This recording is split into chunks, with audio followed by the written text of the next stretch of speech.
Estamos en contacto ahora con nuestro segundo invitado en el día de hoy, Héctor Giuliano. Héctor, ¿cómo está usted? Bien, ¿qué decís, Mario? Gracias por llamar. Creo que era para continuar el diálogo interrumpido la semana pasada. Sí, Algo claro, la así. semana pasada tuvimos un extenso diálogo, Sí, sí. pero quedamos. A mí me Ajá. quedaba Sí. pendiente preguntarle por el rol del Banco Central de la República Argentina bajo la actual presidencia de Miguel Pese. Sí.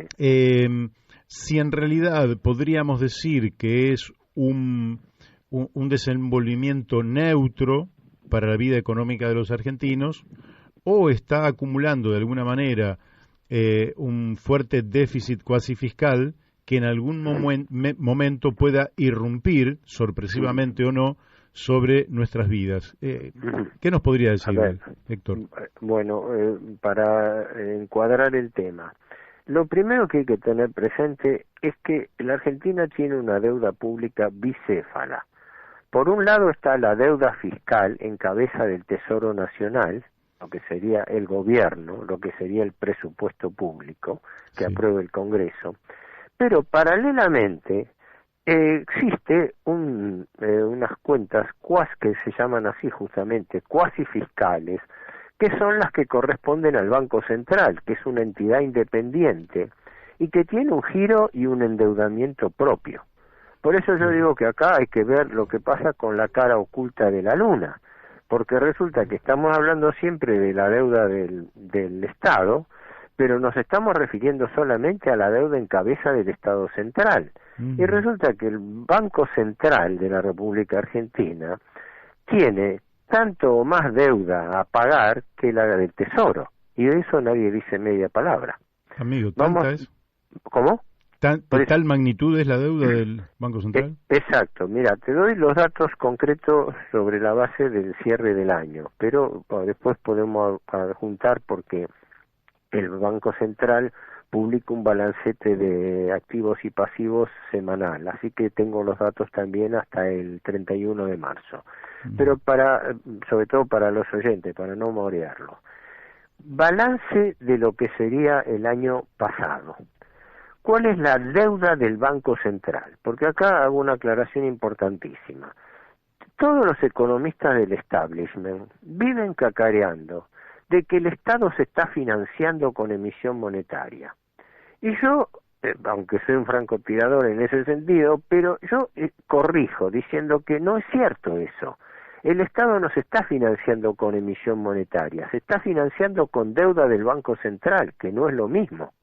¿Me explico? Sí. No es que recurrimos al expediente fácil de imprimir billetes y con eso tapamos agujeros.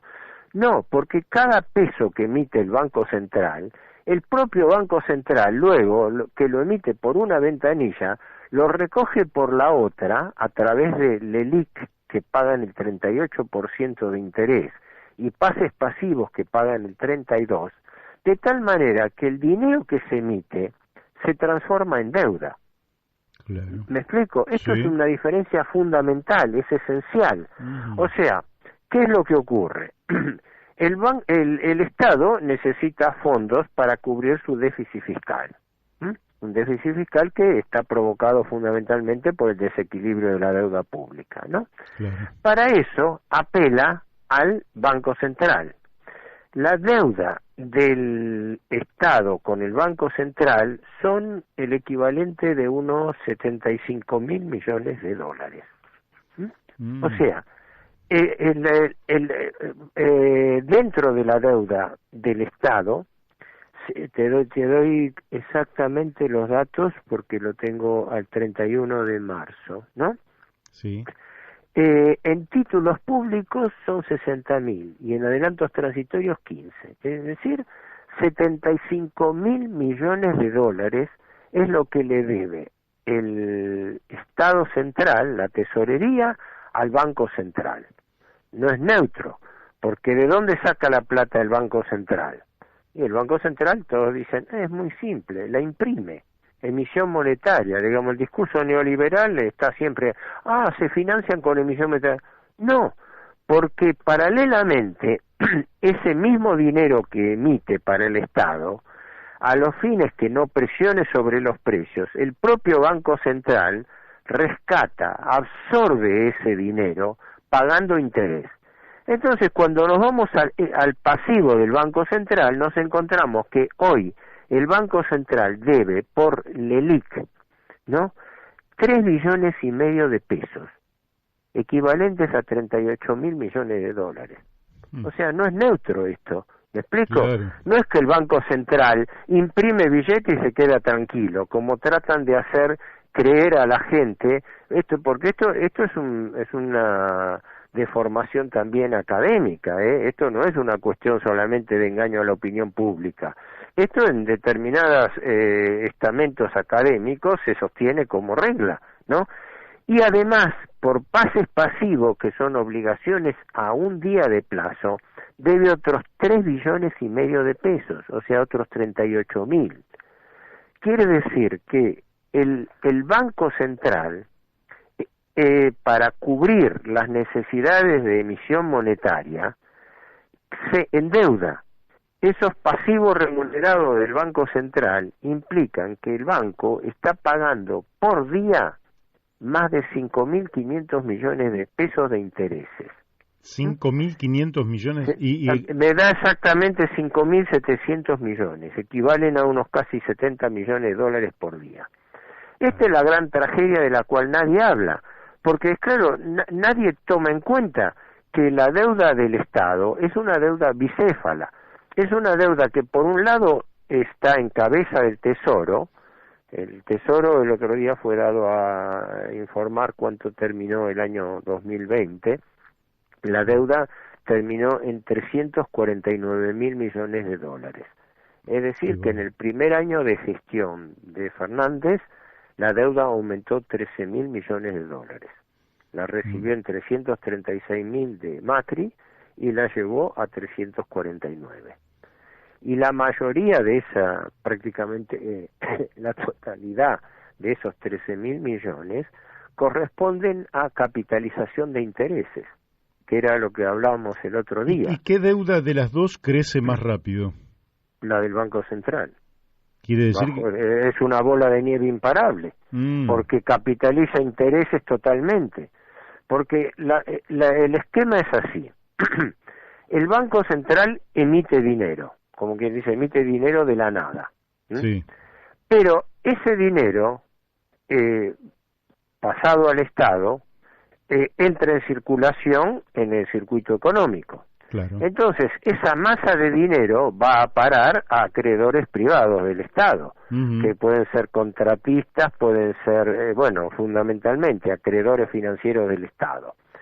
¿Qué ocurre? Esa masa de dinero impresionante, el Banco Central la absorbe, la rescata, la retira, la esteriliza. ¿Por qué? Porque si no cae en la trampa de arbitraje de que si ese dinero no lo rescata el Banco Central, se va al dólar. Claro, y el para el tipo de cambio. Entonces ahí se cumple la regla inexorable del arbitraje extorsivo. ¿Me das más tasa de interés o me voy al dólar? Y entonces el Banco Central, para que ese dinero no se vaya al dólar, lo absorbe con títulos. Esos títulos se llaman LELIQ, que son letras de liquidez, a 7 días de plazo y pagan el 38% anual de intereses. Vos date cuenta que ninguna actividad productiva rinde el 38% en la Argentina. Claro. Ahora, le pregunto, Héctor, si tenemos una previsión de que el dólar va a quedar, digamos, medio planchado porque el gobierno políticamente no quiere que se acelere su valor para mantener un poco controlados los precios, un poco controlada la inflación. Pero al tiempo, usarlo, como se dice, como ancla contra la inflación. Un ancla contra la inflación, pero al mismo tiempo tengo tasas de interés del 38%. Claro. Si yo transformo los dólares en pesos, los hago rendir el 38% en pesos, cuando vuelvo al dólar, pasado un tiempo, tengo una ganancia exuberante. Exacto, es que ese es el negocio de la bicicleta financiera que hacen los fondos buitres. Entran en dólares, se cambian a pesos, esos pesos rinden acá las tasas más altas del mundo, 38% anual, y luego con el tipo de cambio estable pueden salir con una ganancia extraordinaria que no tienen en ningún rincón del mundo. Héctor... Y este desangramiento, esta sangría financiera se sigue produciendo hoy en día, porque el gobierno, para que no se le retiren estos capitales especulativos y se lleven los dólares afuera, con lo cual no habría reservas internacionales, están sometidos a la extorsión de mantenerle altas tasas de interés. Héctor, aparte, Daniel de Abrantes le va a hacer una pregunta. Un gusto, sí, ¿qué tal? ¿Qué tal? Aparte, digamos, esta trampa de las LELIQ absorbe una buena parte de los depósitos corrientes de los bancos, o sea, las cuentas corrientes, las cajas de ahorro, generándole frente a la inflación una ganancia fenomenal a los bancos, ¿sí?, que obtienen esa tasa con dinero ajeno. Bueno, es claro, ese ya es un problema de fondo, que es el problema del encaje fraccionario de los bancos. Este es un viejo problema de concepto. Si los bancos tendrían que ser meramente operadores o se adueñan del dinero de los depósitos. El gran problema del encaje fraccionario es que los bancos se apropian del dinero depositado y hacen sus propios negocios con dinero ajeno. Claro, y ese es el problema de fondo del encaje fraccionario. Pero en un país donde tiene un 3, un 4% de inflación anual, es un negocio de una magnitud. Ahora, en un país que tiene un 40, un 50% de inflación, es una estafa, porque en definitiva se apropian de el impuesto inflacionario que genera el gobierno de alguna manera, y que debería servir para financiar actividades del gobierno, termina en las manos de los bancos. Es claro, a ver, ahí hay tres factores. Primero y principal, no nos olvidemos que la inflación actúa como un impuesto. Y no es casual que el gobierno esté en este momento aumentando sus ingresos gracias a la inflación, porque por un lado, todo lo que es inflación se traduce en más IVA que recauda el Estado, porque el IVA es el 21%, así que cuando la inflación está en el orden del 40-45%, la proyección de la proyección del IVA carga un 21% de beneficios sobre eso. Claro. No nos olvidemos también que el Estado recauda IVA a través de las boletas de servicios públicos. Eso no es chiste, es un tema importante. O sea, las tarifas públicas tienen un alto componente impositivo. Así que el Estado no es neutro en esto. El Estado gana gracias a este arbitraje inflacionario. Pero, yendo al tema del Banco Central y de la rentabilidad financiera.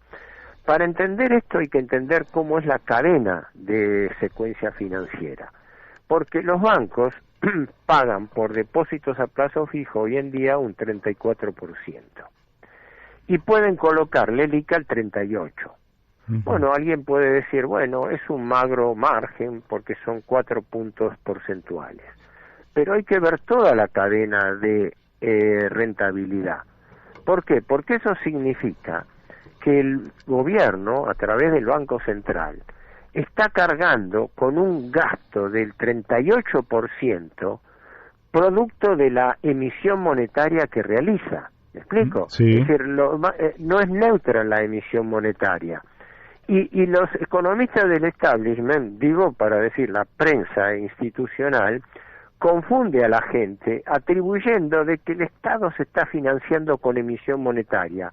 Y resulta que cuando uno va a los números, dice, no, espere, el dinero que emite por un lado el Estado, el Banco Central, lo recoge por la otra ventanilla pagando 38% de interés, entonces no nos estamos financiando con emisión, nos estamos financiando con deuda. Esta es una diferencia fundamental. ¿Por qué?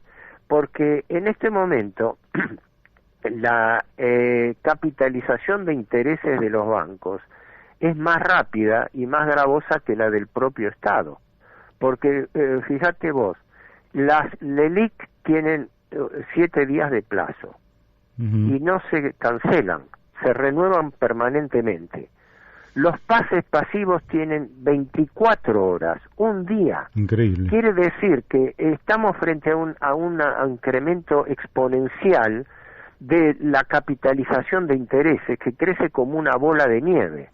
Te doy datos, yo he volcado esto en varios trabajos, pero te doy datos del año pasado, de cuando cerró en diciembre.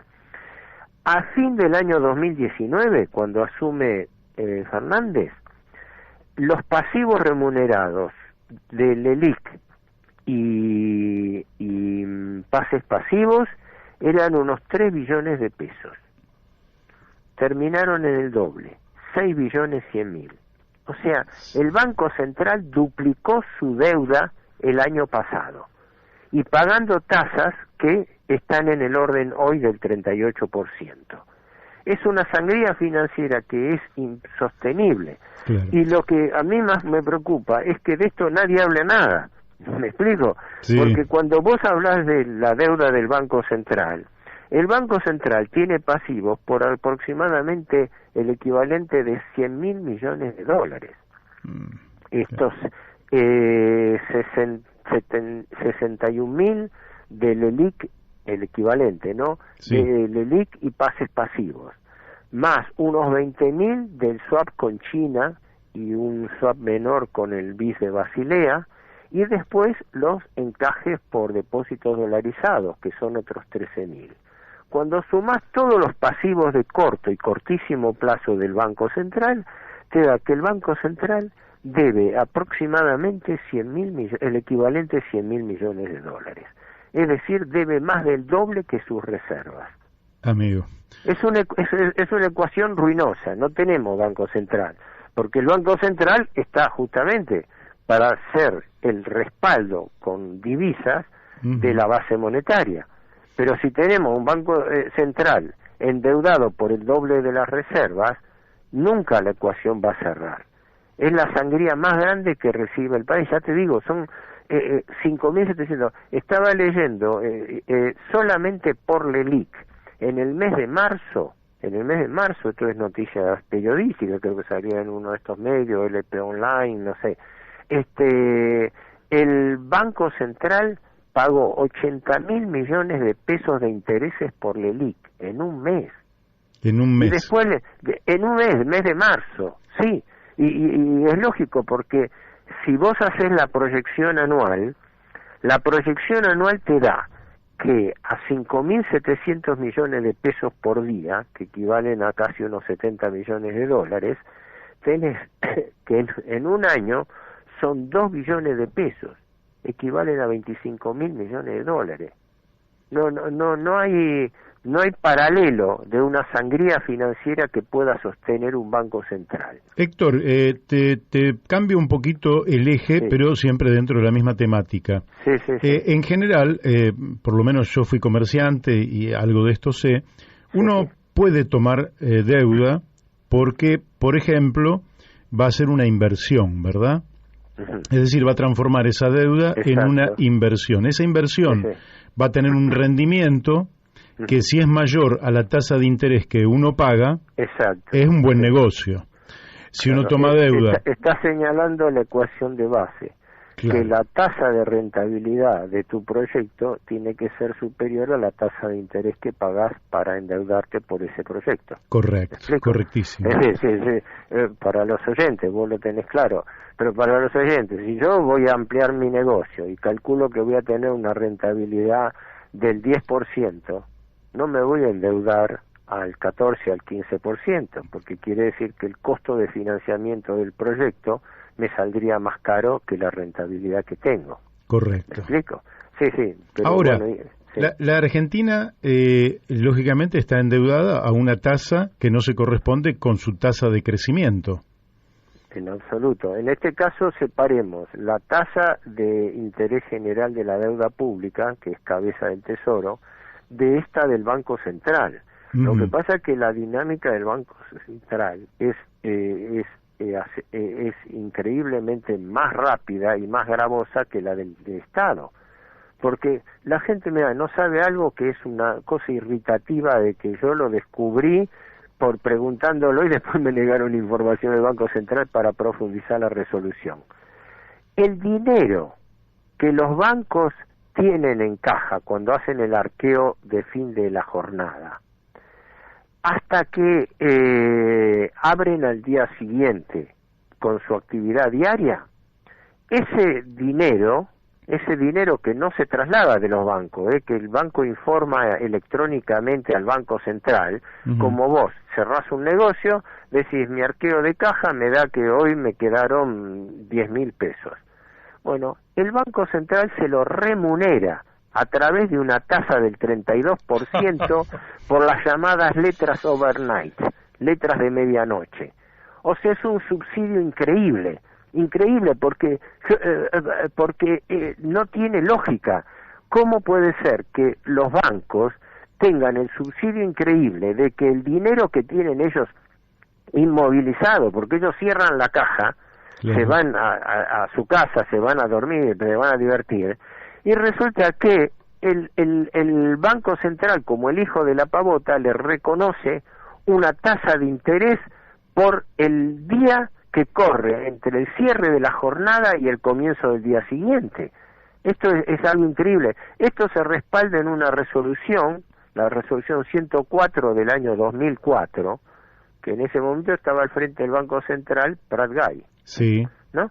Y cuyo texto es secreto, porque yo lo pedí al Banco Central y el Banco Central, después de 20.000, tuve un intercambio de correspondencia, me terminaron diciendo de que, bueno, esas son resoluciones del directorio y que las actas del directorio no son públicas. De tal manera de que hay que bancársela. ¿Cómo y porque yo preguntaba cómo y por qué se justifica eso, ¿no? Pero todos los bancos operan con letras overnight, y sobre todo los grandes bancos. Quiere decir que esto da la magnitud da la idea de magnitud y velocidad de incremento de la deuda, porque date cuenta que estamos hablando de una capitalización diaria, es una capitalización exponencial. Sí. Por eso lo que yo señalaba, el stock del EVAC y del ELIC y pases pasivos se duplicó el año pasado, de 3 a 6 billones y 100 de pasivos remunerados del Banco Central. No hay economía financiera que pueda sostener ese desequilibrio. Héctor, nos va quedando 3 minutitos. Te quería hacer la última pregunta. Escuché que vos hablabas de estanflación. Ajá. Para los oyentes, ¿por qué no nos explicás qué querés decir? El concepto de estanflación, el concepto clásico es estancamiento con inflación o recesión con inflación. Bueno, es una expresión que ya es muy familiar en materia económica, porque normalmente cuando se produce recesión se supone que los precios se retraen, porque la gente no tiene plata para comprar, entonces estrangular el consumo es una forma de contener los precios. Pero normalmente en la Argentina y en gran parte del mundo se está dando el fenómeno inverso, el fenómeno de estanflación, es decir, hay estancamiento y siguen aumentando los precios. Ejemplo concreto, la Argentina hoy, año 2021-2020, donde tenemos una economía parada por una política de cuarentena límite, una recesión generalizada por caída de los salarios reales, por caída de las jubilaciones reales, por aumentos de precios que se están remarcando diariamente e incluso parte de tarifas. Y pese a esa recesión, los precios siguen subiendo escandalosamente. ¿Por qué? Porque los empresarios no reaccionan por cantidad, reaccionan por precio. Es decir, cuando tienen demanda de productos, en lugar de ellos aumentar la producción, no, aumentan los precios, especulan con el aumento de precios. Que en ese sentido, aunque con timidez y con altibajos, el gobierno tímidamente está tratando de presionar sobre eso. Por eso se armó el lío con la Copal, ¿no? yo lo que digo es, ¿cómo es? ¿Quién produce la inflación en la Argentina? La inflación en lo inmediato se produce por una remarcación generalizada de precios, punto. Claro. Después discutiremos por qué, a quién le aumentan los costos y todo, pero no es que viene un fantasma y aumenta los precios. No, los precios vienen a través de una cadena. Esa cadena, bueno, respondiendo a la pregunta inicial, es que pese a la recesión provocada por la política de cuarentena, el estancamiento no frena la inflación. Es todo un drama que está viviendo la Argentina hoy en día. Hoy, imagínate, un país con la mitad de su población debajo de la línea de pobreza. Sí. Y los precios que siguen aumentando a un promedio del 4% mensual. Es una política de empobrecimiento generalizado. No sé si esto responde a la Sí, bueno, lógicamente que nosotros por problemas horarios tenemos que darle un corte a la entrevista y dejar que la película siga transcurriendo. Sí, por desgracia es así porque... Pero uno no le ve a la película, y ojalá uno esté equivocado, uno no le ve un final feliz a la película. No. Es más, yo te lo resumo así porque el tiempo. El gran problema de la Argentina es toda la teatralización que existe con respecto a toda la gente que se rasga la vestidura diciendo la Argentina que hace décadas que no crece, que no estaba... Toda esa gente que se la pasa cacareando y lamentándose de la falta de crecimiento argentino, vos fíjate que nadie dice media palabra de la tragedia del Banco Central. De la sangría financiera, nadie habla media palabra de eso, ¿verdad? ¿Cómo? Normalmente los neoliberales se han caracterizado por invocar una supuesta racionalidad económica, ¿no? Y financiera, ¿no? Siempre es el ejemplo todo. Esto en la actividad privada, no, el gobierno no tiene que intervenir, esto el privado es más eficiente que el Estado, etcétera. Pero da la casualidad que cuando los neoliberales toman el poder, desde el gobierno aplican las políticas más irracionales de endeudamiento que puedan existir. Esta contradicción manifiesta no es una equivocación. Esto es parte de una política deliberada de endeudamiento. ¿Por qué? Porque el problema, digo siempre, el problema de la Argentina es financiero, no es económico. Acá lo que es necesario es controlar las variables económicas, porque si no hay control de las variables, financieras, si no hay control de las variables financieras, no hay política económica que aguante. Claro. Vamos a estar en el arbitraje tipo de cambio o tasa de interés. El arbitraje permanente de especulativo. Y por eso, en un país que está batiendo récord de pobreza, el único sector que va a la cabeza de la rentabilidad es el sector financiero bancario. Prioridad la ley de entidades financieras, ¿no? Prioridad de la Argentina, cambiar esa ley. Sí, el día que se tenga que meter mano en esto, va a haber que reformar el sistema de sería largo. La política financiera tiene 3 grandes capítulos. Pero eso lo dejamos para la próxima. Cambiaria, sí, lo dejamos para otro día, pero efectivamente en el eje de toda esta cuestión está el problema bancario y la ley de entidades financieras. Sí. Bueno, lo vamos a hablar próximamente entonces. Héctor, por hoy le mandamos un fuerte abrazo y un gran agradecimiento. Gracias. Espero haberle sido útil. Gracias. Con toda seguridad, como siempre. Gracias. Bueno, hemos hablado con Héctor Giuliano. Otra vez nos ha dado una clase magistral sobre los problemas financieros que tiene la Argentina. Vamos a la tanda de la radio.